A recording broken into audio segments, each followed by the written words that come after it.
She thought my wife was measuring her flowers. She thought the yellow measuring tape in my wife's hand was some kind of threat. She thought she could wrap it around her throat and squeeze. HOA Karen, known for screaming at kids, stalking neighbors with a clipboard, and calling the police over lawn height, finally snapped. But what she didn't know, what she couldn't possibly imagine, was that the quiet young man standing behind our front door was not just our son. He was a United States Navy SEAL, home after a classified deployment. And he saw everything. The tape tightening, my wife gasping, her knees buckling. That single moment became the mistake Karen would regret for the rest of her life. Because when a SEAL sees someone attack his mother, he doesn't call the HOA. He brings justice. Before this nightmare started, we were just an ordinary family in a quiet American suburb, the kind of place where people waved at each other, borrowed sugar, and complained about homeowners associations like normal human beings. We moved here because it was safe, calm, and perfect for my wife's small home baking business. She always kept her measuring tape in her apron pocket because she used it for everything: cake sizes, package wrapping, even decorating. But HOA Karen didn't see it that way. To her, everything was a violation, a crime, a personal attack. Her mission in life was to terrorize anyone who didn't worship her clipboard rules. Before the story begins, let me talk directly to my viewers. Which city are you watching from? Comment your city name below. I love seeing where my audience comes from. And if you're new here, hit that subscribe button before we dive in. All right, now let's begin exactly where the title starts. At the moment, everything went horribly wrong. My wife was measuring a small wooden board for a kitchen sign when Karen stormed across the lawn like a furious tornado. No warning, no talking, no logic. She ripped the tape out of my wife's hand and wrapped it around her neck. She didn't know my son had just come home. She didn't know he was watching, and she had no idea what was about to happen next. My wife, Emily, had stepped out onto the porch to finalize the measurements for a wooden welcome sign she was crafting for a neighbor's baby shower. It was a calm, warm afternoon, birds chirping, sunlight spilling across the driveway, that perfect type of quiet you don't appreciate until it's gone. She held the measuring tape in one hand, humming softly to herself, unaware that her world was about to collide with the one person capable of turning sunshine into chaos, Karen Winslow, our HOA tyrant. Karen had been on edge for weeks. She'd been sending cryptic emails about unauthorized decorations, complaining about porch clutter, and accusing neighborhood kids of walking too loudly. But today, something was different. Her steps were sharp, her jaw clenched, her eyes wild. Emily didn't even notice Karen marching across the lawn until the woman's shadow stretched across her feet. "What do you think you're doing?" Karen spat, her voice sharp enough to cut glass. Emily blinked, confused. "Oh, hi, Karen. I'm just measuring this board for, a weapon." Karen snapped. "You're measuring distances, setting traps, violating HOA guidelines. I knew you were dangerous." Emily froze. "Karen, it's literally a measuring tape. I use it for my business." But logic never worked with Karen. It was like trying to explain calories to a toddler.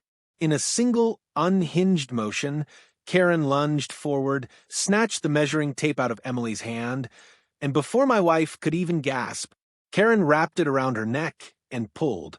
Emily's eyes widened with shock as the cold metal edge pressed into her skin.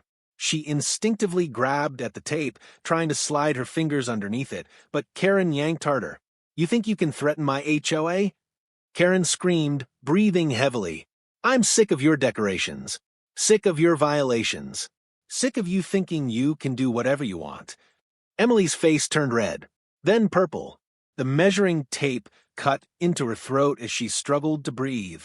Inside the house, I was in the kitchen rinsing a mug when I heard a strange choked sound, like air catching in someone's throat.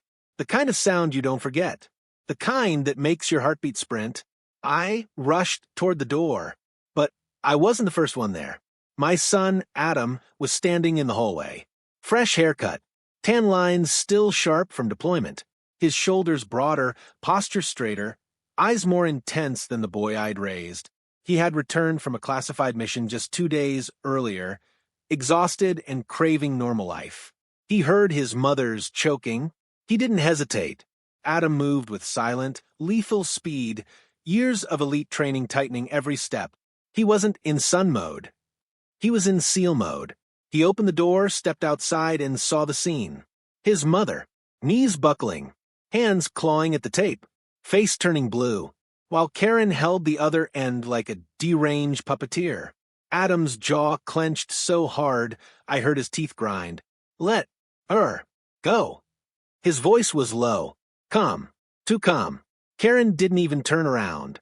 She was too focused on strangling my wife to recognize the danger standing behind her. You people think you can ruin this neighborhood, she shouted, tightening her grip.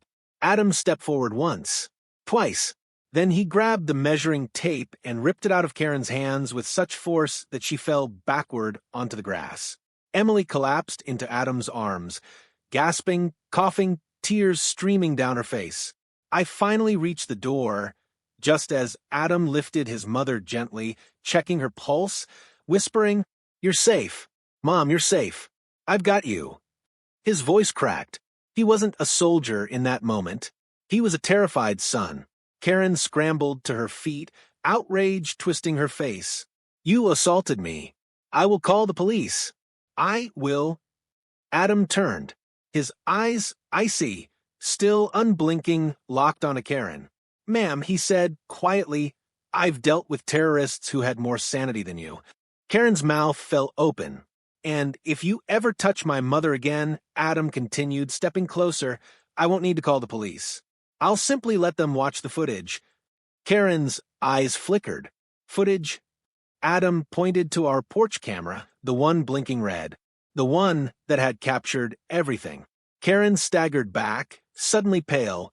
That's when she realized she didn't attack just another neighbor.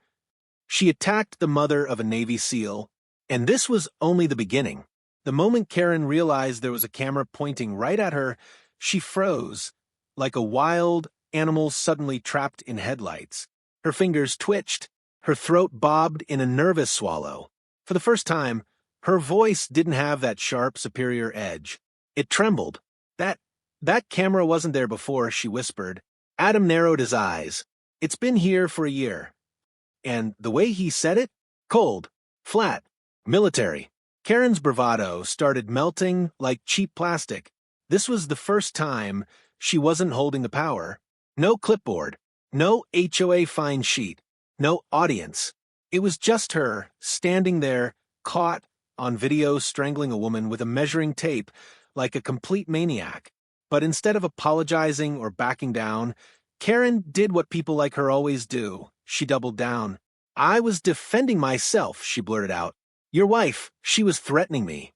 She had a metal object." Adam didn't even blink.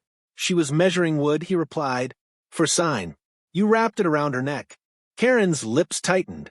Her eyes darted around, scanning the yard, the street, the sidewalk, as if hoping some magical witness would appear to back her delusion. Inside the house, I'd helped Emily sit on the couch. She was still shaking. Her neck bore a deep red indentation, shaped exactly like the metal edge of the tape. When she swallowed, she winced. I placed a cold pack gently against her throat. "Does it hurt to breathe?" I whispered. Emily nodded weakly. I didn't think she'd, actually." Her voice broke. Hearing Emily cry is something I'd rarely witnessed. She's strong, calm, patient. But now she looked like a terrified version of herself. And seeing her like that ignited something in me. Something fierce. Something protective. Something that had been simmering for months under Karen's harassment. I was ready to storm outside myself, but Adam beat me to it. He stepped toward Karen again, shoulders squared, back straight, posture of a man who had walked into enemy territory more times than he could count. "Ma'am," he said, voice dangerously calm, "you can lie to yourself all you want, but the camera doesn't lie, the police don't lie, and you assaulted my mother." Karen flinched. You can't talk to me like this. I run this neighborhood." Adam raised an eyebrow. "You nearly killed someone over a measuring tape. You don't run anything. For the first time in her life, Karen was speechless. But then, sirens. I heard them before anyone else did. Faint at first, then louder, then unmistakable. Flashing red and blue lights turned the corner into our cul-de-sac. Karen's eyes widened in pure terror. You called the police? Adam shook his head. No, the camera system did. It's set to auto-report violent incidents. Yes, that little feature was something Adam installed himself. Karen staggered back as two officers stepped out of the cruiser. A male officer, a female one. Both calm, both professional, both definitely not ready for HOA drama on a weekday afternoon. Ma'am, step over here, the female officer said, approaching Karen carefully. Karen immediately switched roles, from aggressor to fake victim, like a bad actress improvising without a script. Officers, she cried dramatically. I was attacked. She tried to strangle me with that tape. The officers exchanged a look. Ma'am, the male officer said, we've already reviewed the video footage from the automated report. Karen blinked. F footage. The female officer nodded. Everything was recorded. Karen's face drained of color. She looked like someone had unplugged her from the power source of delusion she normally ran on. The officers walked her to the side, reading her rights, and that's when the panic hit her full force. I didn't do anything, she screamed. IT wasn't my fault. They put that camera there to frame me. Adam stood by the porch, arms crossed, watching her unravel. But as satisfying as it should have been, I looked at him and saw something else. Something deeper. Something heavier. His jaw was clenched too tight. His hands were balled into fists. He wasn't breathing steadily. This wasn't just anger. This was a trigger. I quickly walked toward him. Adam, son, are you okay? He didn't answer at first. His eyes were locked on Karen, on the measuring tape still lying on the grass, on the marks on his mother's neck. Finally, he said, I've had to stop men doing worse things overseas. But seeing Mom like that, he shook his head. I don't know how to switch it off. I put a hand on his shoulder. You did exactly what you had to. You saved her. Adam exhaled shakily. I can't get the image out of my head. His voice broke just a little, and that scared me more than Karen ever had, because I knew what combat stress looked like. I knew what trauma looked like, and I knew my son was fighting a silent war inside his own chest. The officers escorted Karen to the police car. She kept shouting about conspiracies and her HOA power, but nobody cared. For once, the neighborhood watched silently from behind their curtains and windows. Emily stepped onto the porch, her voice hoarse. Let her go, Adam. I'm okay. Adam shook his head. No, Mom. She could have killed you. Emily placed her hand gently on his arm. But she didn't, because you were here. For a moment, the world softened, the sirens, the shouting, the chaos, fading into the background. It was just a mother and her son, leaning into each other, breathing the same air, grateful for the same heartbeat. Then Adam looked at the police car. I'm not done with her. His voice was low, controlled, deadly calm, and as Karen's car door slammed shut, I had no idea the nightmare was only beginning. Because Karen had someone protecting her too, and they were much, much worse. That night felt heavier than any storm our neighborhood had ever seen. The streets were quiet, the porch lights dim. But inside our home, everything was different. The air wasn't just heavy, it was suffocating. Emily sat at the edge of the couch with a blanket wrapped around her shoulders. She kept touching her throat, fingertips brushing over the red bruise marks like she still couldn't believe what happened. Every time her fingers grazed the tender area, she winced, and every time she winced, Adam's eyes hardened. He paced, back and forth, like a soldier waiting for orders that weren't coming. Sit down, son, I whispered gently. He didn't. He couldn't. I should have gotten there sooner, Adam muttered, jaw tight. I should have stopped her before she even touched Mom. Adam, Emily whispered softly, you saved my life. He shook his head. It wasn't fast enough. That sentence broke something inside her. She reached out, took his hand in both of hers, holding it against her chest. "Look at me," she whispered. "I'm alive because you were here." His eyes softened, but only for a split second. Then he pulled away and resumed pacing. It was like watching two versions of him fighting inside the same body, the loving son and the combat-trained protector who had seen too much, lost too much, fought too long. At one point, he stopped in front of the window, staring into the dark cul-de-sac. "She's not done," he murmured. Emily's breath hitched. "What do you mean she's not done?" "She's in jail." Adam let out a humorless laugh. "People like her don't stay in jail. They manipulate, cry, fake their way out, and they always come back angry." I exchanged a worried look with Emily. He wasn't wrong. Less than 2 hours later, as if the universe wanted to prove Adam right, my phone buzzed. Karen had made bail. The text came from Officer Miller. "She's out. Claims she was provoked. We're filing charges but expect retaliation. Be cautious." Adam's fists tightened at his sides. "Of course she's out. Of course." Emily's voice trembled. "But she attacked me. On video. How could they just let her go?" Adam exhaled in frustration. "It's not about justice. It's bureaucracy, paperwork, court dates. She'll spin a story she already started. She'll say you lunged at her.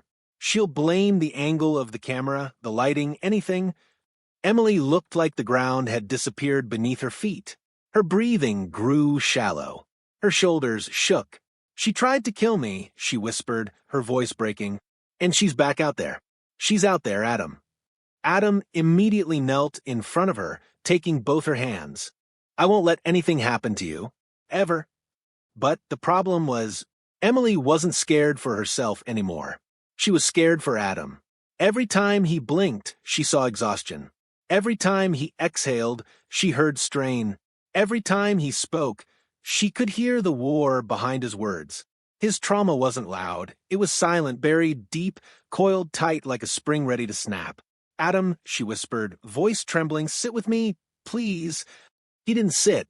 He stood up slowly and said something I wasn't prepared for. "She's not working alone." I frowned. "What are you talking about? She's just a crazy HOA woman." Adam shook his head. "Mom told me something while you were on the phone with the police earlier." He turned toward Emily. "Tell Dad what you told me." Emily swallowed hard. It's weird. A few days ago, before all this happened, I saw Karen talking to a man behind the HOA office shed. He wasn't dressed like a neighbor. He looked rough, muscular, tattoos on both arms." Adam nodded. "Military tattoos." Emily blinked. "How do you know?" "Because I recognize the insignia," Adam said. "It's from a private contractor company that recruits ex-military. Some of them are unstable. Dangerous." My mouth went dry. "You think she's involved with someone like that?" "I know she is." Adam walked to the window again. She wasn't threatening Mom alone. She had someone advising her. Someone backing her. Emily's hands trembled. Why? Why would anyone help her? Adam gave the same answer I had feared. Because people like her attract trouble. And people like that man, they enjoy creating it. Emily's emotional collapse was slow at first, a trembling lip, a weakened voice, a breaking posture. Then it came all at once. She burst into tears. It wasn't soft crying. It was the kind that tears out of your chest, raw, painful, uncontrollable. Adam instantly wrapped his arms around her, pulling her close. She buried her face into his shoulder, sobbing into his shirt. He held her tightly, pressing his cheek against her hair, whispering, "I've got you, Mom. I've got you. Nobody's going to hurt you again." I sat beside them, rubbing her back, trying to keep myself calm, even though every nerve in my body was screaming. Emily cried for minutes, long, shaking, heartbreaking minutes. When she finally calmed, she wiped her eyes and whispered the words that shattered me. "I don't feel safe in my own home anymore." That sentence hit Adam like a bullet. His breathing changed, slow, controlled, steady, the way soldiers breathe right before a mission. His shoulders squared. His eyes sharpened. But this wasn't anger. This wasn't panic. This was war mode. "I'll fix this," he said quietly. "I'll end this." Emily's eyes widened. Adam, no. But before she could finish, Adam turned and walked out of the room. Steady, silent, determined. I called after him. Adam, Adam, where are you going? He didn't answer. He just walked out the front door. And in that moment, I realized something terrifying. Karen had attacked the wrong family. Not because we would fight back, but because she had pushed a Navy SEAL, already haunted by his past, into a corner. A cornered SEAL is the most dangerous kind of man, and the night was far from over. Adam didn't slam the door when he left, but the quiet click felt louder than any explosion. Emily jolted. I stood up immediately, but she grabbed my wrist. Don't stop him, she whispered, eyes glossy with fear. He's not going to Karen, he's going to the truth. And she was right, because Adam didn't head toward the HOA office. He walked toward the street, toward the small glow of the only 24-hour diner in our area, the place Karen visited every Friday night with her little HOA committee, gossiping like vultures circling fresh roadkill. But tonight, Adam wasn't there to listen. He was there to hunt. While he walked, I stood frozen, unsure whether to follow or stay with Emily. Her trembling fingers finally dropped from my wrist, giving me silent permission. So I grabbed my keys and followed him, staying far back, but never letting him out of sight, because I knew what Adam looked like when he was deep in mission mode. And as much as I trusted him with my life, I didn't trust the version of him that trauma shaped. The diner's neon sign flickered against the quiet night. Adam pushed open the door and stepped inside. The waitress, an older woman with tired eyes, glanced up from wiping the counter. Evening, sweetheart. Kitchen still open. I'm not here to eat, Adam said quietly. Her gaze sharpened. You looking for someone? Adam nodded. Karen Winslow. She was here earlier. The waitress frowned. That woman? Yeah, she was here. Left in a hurry. Looked madder than a hornet stuffed into a soda, Ken. Adam leaned on the counter, voice calm but cutting. Did she talk to anyone? The waitress hesitated. Adam didn't blink. Finally, she sighed. Yeah, some guy. Big fella. Tattoos all over his arms. Shaved head. Kept calling her manager lady. Talked like he was doing her a favor. Adam's jaw tightened. Did you hear his name? She scratched her forehead, thinking something with an R. Rick? Red? Oh. Her face brightened. Ryder. She said it loud. Ryder, you promised me results. That's what she said. I felt my stomach drop. Ryder. I'd heard that name before. A few months ago, during a neighborhood incident where Karen tried finding a teenager for having a skateboard, she bragged about having a personal security advisor. Some people laughed it off. Some rolled their eyes. But one neighbor whispered the name, Ryder, like it carried weight. And now I finally understood why. Adam pulled out a folded piece of paper, a printed list of private contractors flagged for misconduct. I didn't even know he had that. He tapped one name at the top. Ryder Cole, dishonorably discharged. Known for violent outbursts. Suspicious activity with multiple HOA disputes across states. My blood froze. Son, you've been tracking him? Adam didn't look up. He targets neighborhoods through HOA leaders. People like Karen. People desperate for power. The waitress overheard and stepped closer. Listen, Ryder came by last week too. Karen said she had a job for him. Something about someone constantly breaking her authority. I wasn't paying much attention, but he seemed dangerous. Gave me the creeps. Adam inhaled sharply. Where did they go earlier tonight? The waitress pointed at the back exit. He said something about the HOA storage building, that shed behind the community office. The same shed Emily mentioned. Adam nodded once, precise controlled, and headed toward the door. I caught his arm. Adam, wait. You can't just walk into whatever this is. He's ex-military. Unstable. Adam turned slowly, eyes fierce but steady. So am I. Those 3 words made the hair on my arm stand. Before we left the diner, the waitress called out softly, Be careful, sweetheart. That man, he didn't look like someone who stopped once he started something. Adam didn't respond. He just stepped into the night air like he was stepping into combat all over again. We reached the HOA office building in silence. No streetlights. just moonlight washing over the parking lot like pale silver. Adam signaled me to stay back, 2 fingers down, one circling, old military hand signals. I obeyed. He approached the shed first, moving so quietly the gravel didn't crunch under his boots. Inside the shed, a faint glow flickered. Voices. Adam pressed himself against the wall and listened. Karen's shrill voice pierced the quiet. I don't care what the police said. That woman tried to attack me. And her husband? He has anger issues. I need protection. Ryder's voice was deep, rough, filled with ego. You paid me for intimidation, not babysitting. And you already caused enough trouble. Strangling her in broad daylight? Really? Karen hissed. She provoked me. She measured something without permission on HOA property. Even Ryder paused. You nearly choked a woman over a tape measure? Don't judge me. Karen snapped. My neighborhood. My rules. They keep disrespecting me. Ryder muttered something under his breath, something angry. Adam's fists tightened, so hard I heard the leather of his gloves creak. Inside, Ryder continued. You want control? Fine. But I'm not going after her again while the cops are watching you. Then his tone changed, low, dark, dangerous. But her son, he's a problem. My heart nearly stopped. Karen inhaled sharply. Yes, him. He threatened me. He assaulted me. Ryder laughed. Lady, if that guy really wanted to assault you, you'd be in a hospital bed right now. He's trained. He moves like special forces. And that makes him my problem too. Karen hissed. So what? Deal with him. Ryder paused, then said the sentence that made my blood boil. For the right price, I'll make sure your little neighborhood hero never comes home again.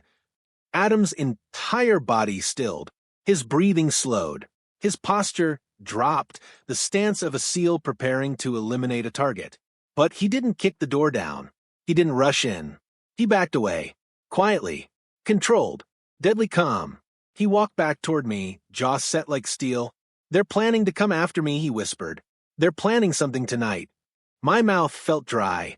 Adam, what do we do? He looked at the shed again.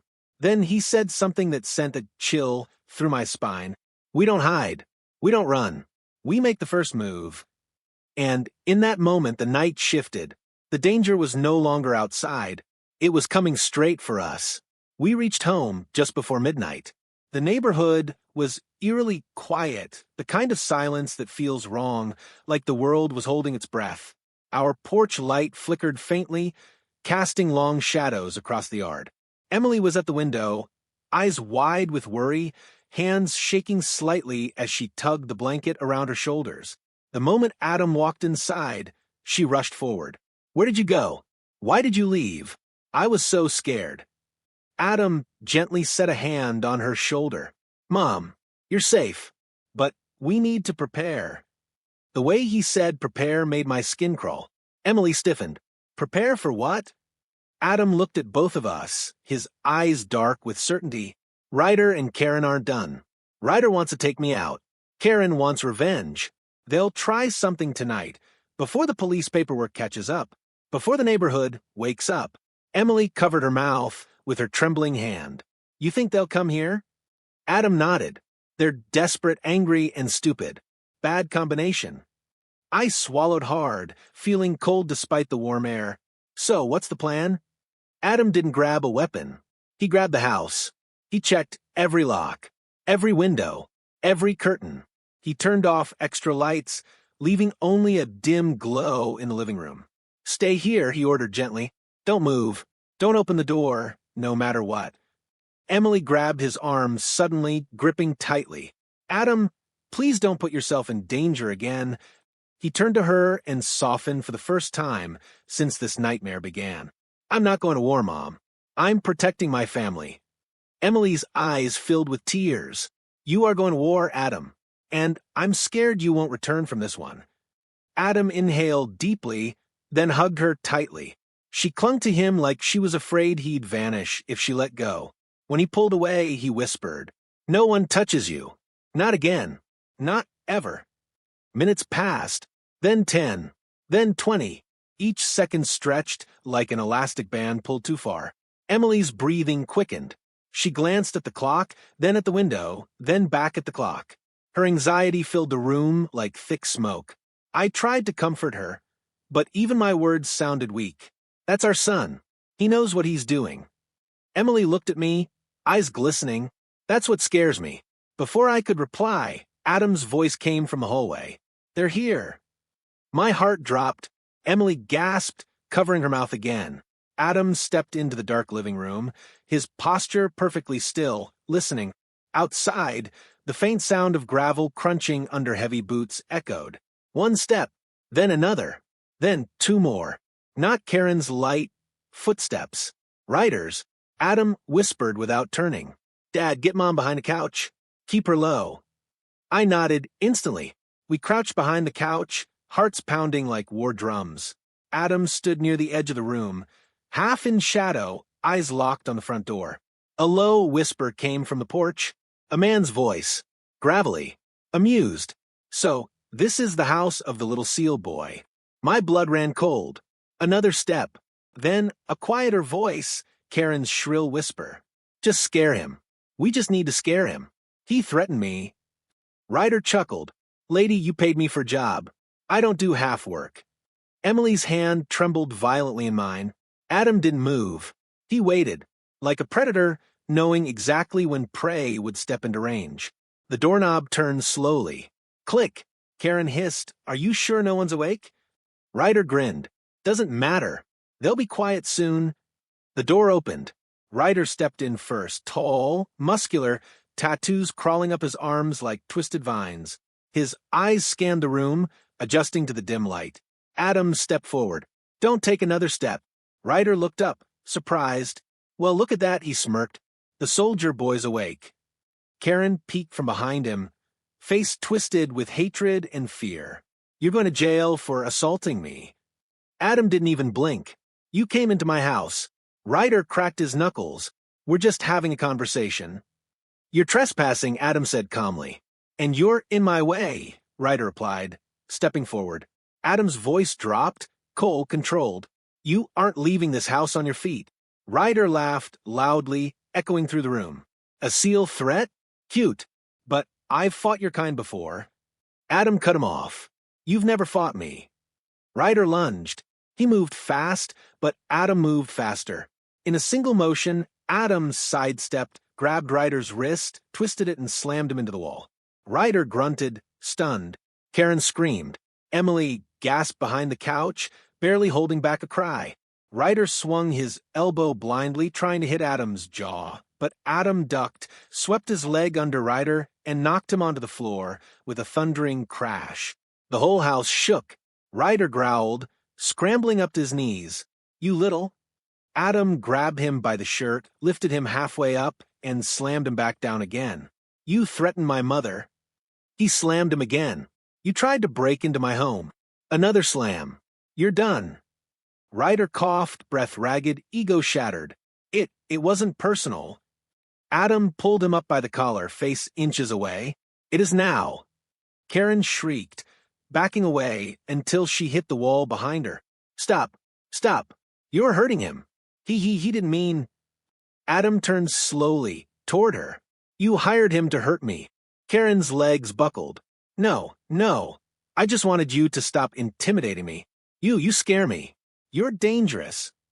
Adam stepped forward and Karen collapsed to the floor, trembling. For once in your life, Adam said softly, you're right. Ryder tried crawling toward the door, but Adam kicked the door shut with his boot and stood over him. You're not leaving. Ryder finally broke. I give up. Just call the cops. Adam's voice deepened. Oh, I will. He pulled out his phone and dialed. This is Adam Walker. Home intrusion. I have both suspects contained. Send units. Then he tossed the phone on the table and crouched down to eye level with Ryder. Try anything before they get here, Adam whispered, and I'll finish this the way you intended. Ryder didn't move, didn't breathe, didn't speak. He knew Adam meant every single word. Karen sobbed loudly, completely undone. Outside, the sound of sirens grew louder. Approaching. Fast. Emily finally stood up from behind the couch, rushing toward Adam and wrapping her arms around him from behind. Her voice trembled against his back. "Enough, Adam. It's okay. It's over. Please." Adam took a breath, long and shaky, and gently placed his hand over hers. And for the first time all night, the soldier faded. The sun returned. But the night wasn't done yet, because the truth, the whole ugly truth, was still waiting to surface. The sirens grew louder until their blue and red glow filled our living room windows. Emily held Adam tightly, grounding him, whispering, I'm here, as if her voice alone was fighting the remnants of war still echoing inside him. The moment the police entered the house, everything exploded into motion. 2 officers rushed in and immediately drew their attention to the scene before them. Ryder sprawled on the living room floor, bruised and shaken. Karen sobbing in the corner like a child who finally realized actions have consequences. Adam standing in the middle of the room, calm, steady, hands raised to show compliance. The lead officer, the same one from earlier, stepped forward. Hands where I can see them. Adam nodded. Over here. The officer's tone softened instantly. Are you hurt? No, sir. What about your family? Adam looked over at us, then back at the officer. They're safe. The other officer approached Karen, who immediately latched onto him like a lifeline. Officer, arrest him. He's violent. He attacked my friend. He attacked me. He's dangerous. The officer gave her a single, flat look. We received the entire recording from your entry through the automated security link, he said calmly, including your conversation outside the house. Karen's mouth snapped shut. Ryder's eyes widened. Conversation? What conversation? The officer pulled out a small tablet and pressed play, and the shed recording the entire thing Adam overheard echoed through the room. It wasn't just audio. Karen and Ryder were both on camera, courtesy of an HOA security camera that neither of them knew was pointed directly at the shed. Karen plotting, Ryder agreeing, Karen yelling for him to deal with Adam, Ryder promising to take him out. The officer paused the video halfway. The silence afterward was suffocating. Karen's face drained of all color. Ryder swallowed hard, sweat dripping down the side of his forehead. The officer turned to them. Ma'am, sir, you are both under arrest for conspiracy to commit aggravated assault, home invasion, and attempted battery. Karen shrieked. No, this is wrong. He set me up. He tricked me. The officer raised an eyebrow. The camera inside your own HOA shed recorded your confession. Karen froze. Her entire kingdom, her power, her threats, her ego, crumbled at her feet. Ryder tried a different strategy. Look, officer, I was just hired. I didn't mean I wasn't gonna. But the officer didn't budge. Save it for the courtroom. They cuffed Ryder first. He didn't resist. He couldn't. He was defeated, not physically, but mentally beaten by a man whose strength wasn't in muscle, but in discipline and purpose. Karen, however, went kicking. I am the HOA president. You can't do this. I have rights. You can't just stop touching me. This neighborhood needs me. The officers didn't say a word. They simply escorted her out as her screams turned into frantic shrieks. Emily exhaled slowly, tears falling down her cheeks for the 100th time that night. But these were different. These weren't from fear. They were from relief. Adam turned to her, eyes softening. Mom, it's over. She rushed into his arms, sobbing into his chest as he held her tightly. I walked over, placing my hand on his back. You brought us through this. You protected us. He closed his eyes for a moment, exhaustion washing through his face, the emotional weight of everything settling on his shoulders. I just didn't want to lose her, he whispered. Emily held his face between her palms. You never will. Not as long as you're here. For a moment, everything was quiet again. The next morning, our front doorbell rang. Adam was already awake. He hadn't slept, but he opened the door cautiously. Standing there were a group of neighbors, people we'd barely spoken to before. Families who'd been afraid to stand up to Karen. People who had suffered quietly under her twisted rule. Mrs. Davenport, who lived 2 houses down, stepped forward first. "We saw the police last night," she said softly. "We saw Karen being taken away. And we just wanted to say thank you." A man in a flannel shirt nodded. "She bullied my wife into tears multiple times. We were all scared of her. You did what none of us had the courage to." An older gentleman added, "We're sorry your family went through all this." Emily wiped her eyes, touched by the unexpected kindness. Adam nodded politely, though his expression remained distant, the aftershock of adrenaline still lingering in his gaze. Mrs. Davenport's voice trembled as she spoke again. "You saved this neighborhood." Emily slipped her arm around Adam's and said softly, "No, he saved his family. The rest was just fallout." The neighbors left soon after, offering food, help, and apologies for not stepping in earlier. Later that afternoon, Officer Miller visited. He explained the legal side calmly. Karen would face multiple charges: assault, conspiracy, forced entry. Ryder would face even more, including illegal contracting without license and prior outstanding warrants. The HOA would be placed under temporary external review. And most importantly, Adam acted in self-defense and in defense of his family. Adam finally allowed himself to breathe. Officer Miller placed a hand on Adam's shoulder. "I've served with men like you. I know your type. Strong outside, torn inside. If you ever need someone to talk to, my door's open." Adam nodded respectfully. Emily squeezed his hand after the officer left. "You did everything right." Adam exhaled slowly. "Maybe, but I don't want to be forced into that place again." Emily looked up at him lovingly. "Then come back to us. All the way. Not just in body, in heart." That was the moment Adam finally cracked. Just a little. His shoulders trembled. His exhale shook.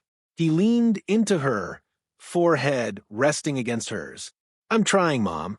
I really am." Emily kissed his forehead. "And we're here. Every step of the way." That night, for the first time since the attack, the house felt warm again. Emily rested on the couch, finally breathing peacefully. Adam slept upstairs, deeply, silently, like a man who'd finally lowered his guard. I sat by the window, watching the quiet street, realizing something powerful. Karen didn't just lose her HOA crown. She lost control over everyone she ever bullied. Our neighborhood would never be the same, but neither would our family. Because when darkness tried to destroy us, our son, our Navy SEAL, stood between us and the nightmare, and won. If you stayed with me till the end, thank you. Stories like these remind us that family isn't just important, it's everything. And sometimes, the people who look the strongest are the ones fighting battles you never see. If this story touched your heart, tell me in the comments. What would you have done in our place? I read every single comment myself. And before you go, make sure to subscribe because more real, emotional stories like this are coming, and trust me, you don't want to miss what happens next.